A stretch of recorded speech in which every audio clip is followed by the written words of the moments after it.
Singapura, Coreia. A Coreia é uma grande potência industrial e membro da OCDE. Portanto, há aqui um conjunto de países emergentes que dão cartas, hoje em dia, dão cartas na cena internacional de comércio de mercadorias. Ora bem, a China ainda é o segundo importador de combustíveis. Falando agora, resvalando para a área energética. O primeiro importador de combustíveis são os Estados Unidos, mas estamos agora a assistir também, silenciosamente, a uma revolução nos Estados Unidos, que é a descoberta do gás de xisto e que vai determinar a autossuficiência da economia norte-americana, em que já não precisa nem da Arábia Saudita, nem precisa dos abastecimentos de crudo de outros países no mundo.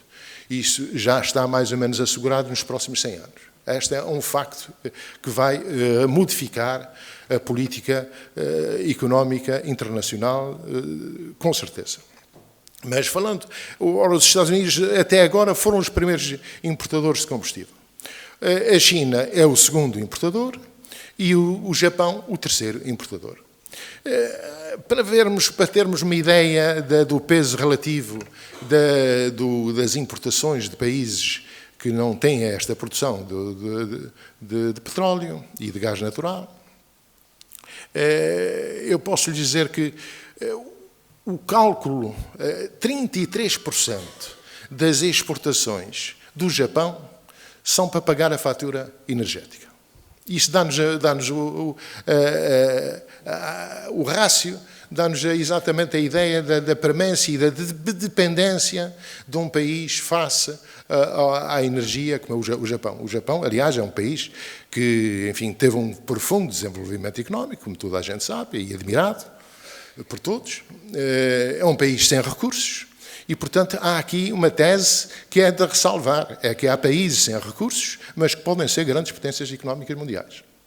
E o Japão foi. O Japão agora mostra debilidade no final da primeira década deste século, do século XXI, deste século, de algumas debilidades, mas o Japão teve, enfim, alguns problemas que daqui a pouco vou falar-vos a propósito do terceiro ponto, que é da sustentabilidade do comércio a nível mundial, como fator de crescimento. Mas o Japão mostra algumas debilidades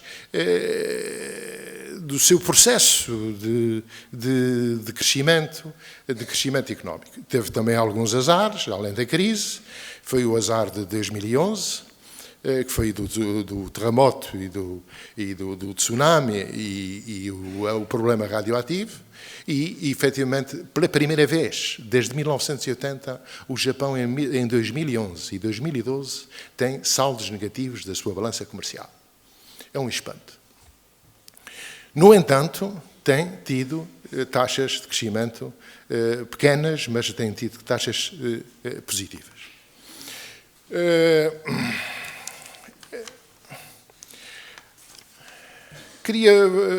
Não tenho muito mais tempo para reportar-me. Outra questão, talvez, ainda de raspão, que é o comércio intrasetorial, que é importante a nível mundial. E, sobretudo, o Japão, os Estados Unidos e a União Europeia têm um comércio intrasetorial bastante elevado. Penso que na análise que faço do comércio europeu, da União Europeia, a 27, é que o que ainda salva a vitalidade deste espaço é o comércio dentro de muros, porque o comércio fora de muros tem perdido cotas de mercado em benefício de outros parceiros estratégicos a nível mundial.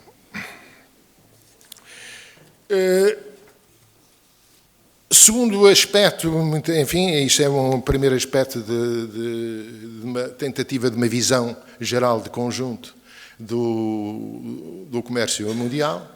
Um segundo aspecto, o segundo ponto que eu lhes queria falar, muito brevemente, são os fatores de sustentabilidade do comércio mundial e do comércio internacional. Estes fatores, sumariando muito rapidamente e tipo telegráfico, temos em primeiro lugar a demografia.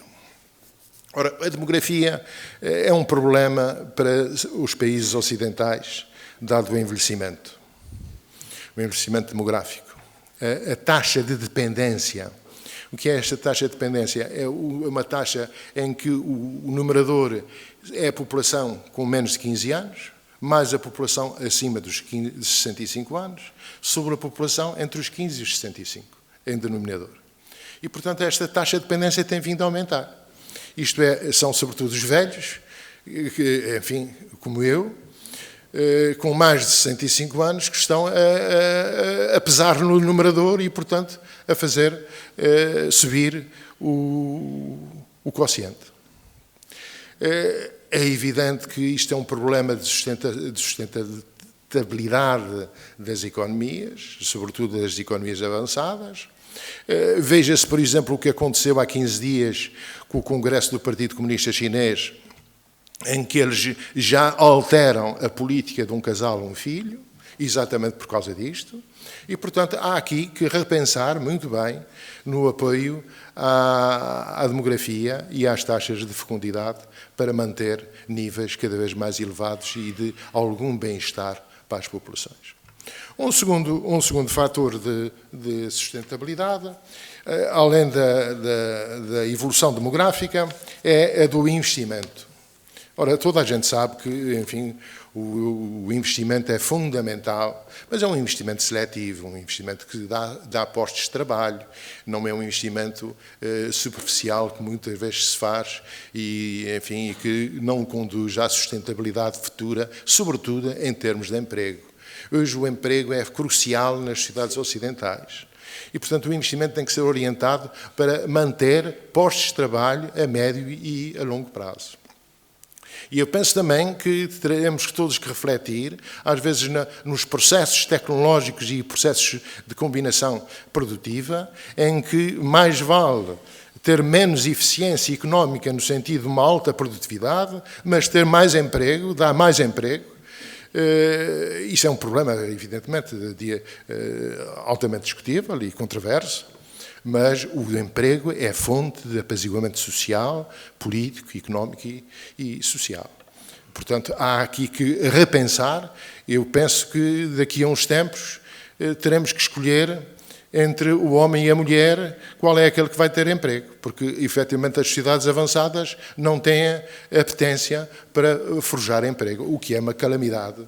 E, enfim, isso nem se pode dizer alto, porque dá uma ausência de esperança a toda uma comunidade. Temos que repensar em novos modelos de desenvolvimento económico. Reparem, por exemplo, o Japão, voltando outra vez ao Japão, a talho de foice, o Japão, neste momento, tem uma taxa de desemprego de 4%. Na crise, em 2009, tinha 5%. E ele já considerava uma taxa extremamente elevada em termos de sociedade. A visão de uma sociedade face ao flagelo do desemprego. Ora, o Japão e isto vem ao encontro da minha tese, é que o Japão tem, ao mesmo tempo que tem um setor altamente tecnológico de performance e exportador, de grande qualidade, ao mesmo tempo também tem setores abrigados, que dá emprego e que dá algum apaziguamento social à sua população, que é habituada a um emprego para uma vida só, para uma vida inteira. Já está. Bom, finalmente, terceiro ponto. É um ponto controverso, de alguma controvérsia, que espero que os meus colegas aqui de painel possam me contrariar, e ainda bem que me vão contrariar seguramente, mas eu trago isso de propósito, sobretudo ao Dr. Gomes Ferreira, que, enfim, acompanho as suas manifestações na televisão e penso que ele tem um pensamento diferente. A tese é esta, em 2 minutos. Há quem diga, há uma corrente de pensamento que o comércio internacional é uma fonte, é o motor do crescimento. Esta é a visão otimista da problemática. E outros dizem que o comércio internacional, o incremento de um país em comércio externo, é uma condição boa, mas não é suficiente para o crescimento económico. E é aqui que depois poderemos ter algum debate. Eu prefiro a segunda tese. E prefiro a segunda tese para a lição da história económica, voltando ao Japão, que o Ocidente esteve distraído, a União Europeia esteve distraída, os Estados Unidos. O Japão tiveram uma crise, que é a maior crise pós-Segunda Guerra Mundial, desde 1991 a 2004, com variedíssimos anos de taxas negativas de crescimento, com deflação, com falências bancárias, com perdas de atividade económica brutais, e o Japão teve sempre, ao longo deste período, com exceção daqueles dois anos que já vos falei, 2011 e 2012, teve sempre superávites muito avultados da sua balança comercial. E hoje o Japão está com graves dificuldades, tem uma taxa de endividamento superior a 200% ao PIB, mas ninguém fala nisso. E porquê é que ninguém fala nisso? Porque o Japão, como é um credor e que vende com uma embalagem de longo desde 1980, o Japão tem altas taxas de poupança interna e financia a dívida pública com as poupanças internas, não pede empréstimos internacionais. Portanto, esta foi muito resumidamente a tese que eu venho cá apresentar, no sentido que, efetivamente, quanto mais a gente exportar, por exemplo, eu fiz os cálculos da nossa exportação portuguesa, exportação sobre o PIB para 2012, e deu-me qualquer coisa como 31% em dados do FMI. A Irlanda tem 51%, com o mesmo indicador. E, portanto, há aqui coisas que não são comparáveis. Portanto, o comércio internacional e o comércio de exportação, que temos vindo a fazer um esforço, finalmente estamos a diversificar. É preciso entrarmos numa crise profunda para os nossos empresários diversificarem o destino das exportações, sem ser destinado só à União Europeia. Mas, de qualquer maneira, é ainda um elemento bom, não se pode dizer que é de rejeitar, tudo vale a pena, mas não é a condição sine qua non para mantermos uma estrutura de crescimento económico sustentável a médio e longo prazo. Muito obrigado, meus senhores.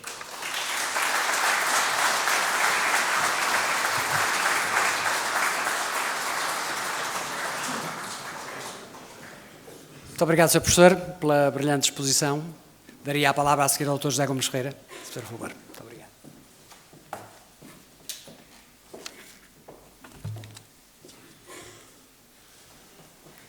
Muito boa noite, meus senhores.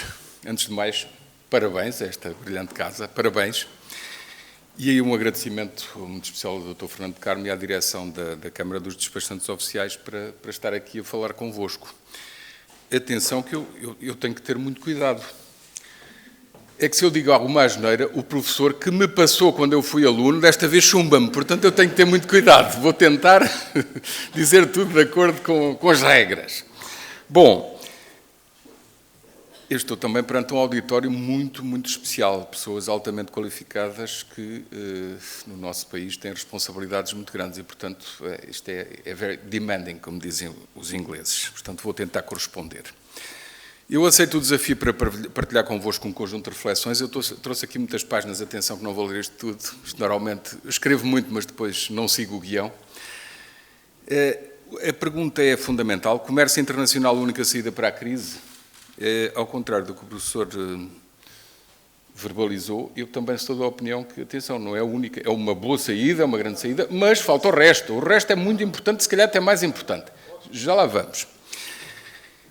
É uma boa saída, é uma grande saída, sobretudo se for constituída mais por exportações e menos por importações. Eu disso não tenho dúvida nenhuma. Portanto, temos que olhar para os dois pratos da balança.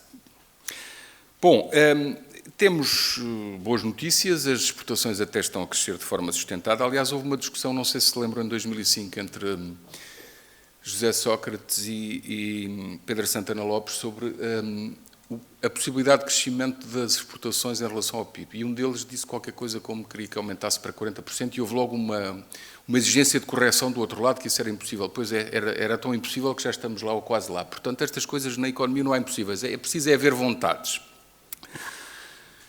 As nossas contas externas, em resultado desse crescimento das exportações, estão equilibradas. Não vale a pena fazer aqui um grande desfiar de boas notícias, mas elas existem. A exportação do turismo é cada vez melhor, com prémios internacionais para o próprio Golfo, as unidades hoteleiras, tudo isso. Até os parceiros europeus já dizem, os portugueses e espanhóis estão-se a portar muito bem, não vivem acima das suas possibilidades. Eu, nestas conversas, gosto sempre de trazer coisas do dia, e o Sr. Olli Rehn disse hoje, portugueses e espanhóis já não vivem acima das suas possibilidades. Atenção que isto é muito importante, porque muda a percepção de quem está fora a ver-nos. E até esta oferta pública de troca, pelos vistos, correu bem, conseguiu-se fazer rolar 25%. Daquela montanha enorme de dívida que são os 27 mil milhões, nos 3 pagamentos, nas 3 amortizações, junho, outubro de 2014 e outubro de 2015, portanto, há aqui muito boas notícias. Bom, a questão é tornar tudo isto sustentável. Essa é que é a grande questão, é tornar tudo isto sustentável. E em relação àquilo que diz respeito ao comércio externo, em particular, esta questão é muito importante em relação às exportações. É que só se mantém a capacidade de exportação se houver investimento. E o que está a ser utilizado é a capacidade que existia praticamente, um pouco mais. E, portanto, é preciso pensar em investir. E onde é que está o dinheiro? Os bancos não têm. Estão a resolver o problema das imparidades porque andaram a fazer as neiras e todos nós sabemos como as andaram a fazer. E continuam alguns, infelizmente.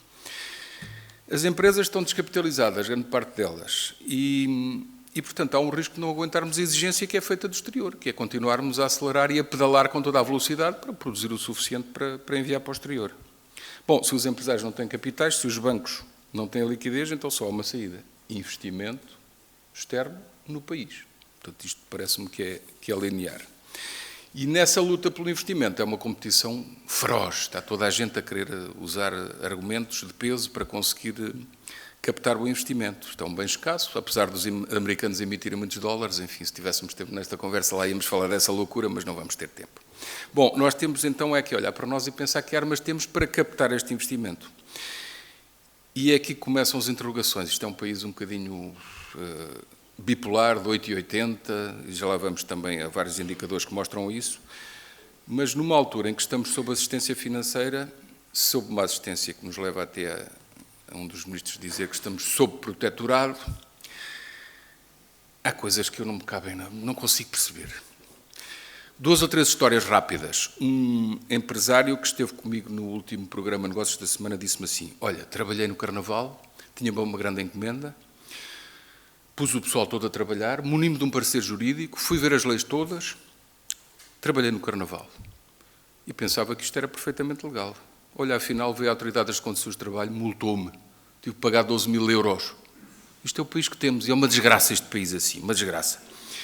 E depois há outra história que eu ouvi lá na minha aldeia, Serra de Tomar, sou do Conselho de Tomar, de um conselho ali ao lado, não vale a pena dizer o nome, era uma senhora que queria fazer uma produção, imaginem, de caracóis, para substituir as importações de caracóis de Marrocos.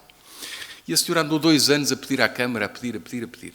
E agora há pouco tempo veio a resposta. Minha senhora não pode produzir caracóis porque o PDM não o permite. E é o país que temos, isto é uma desgraça.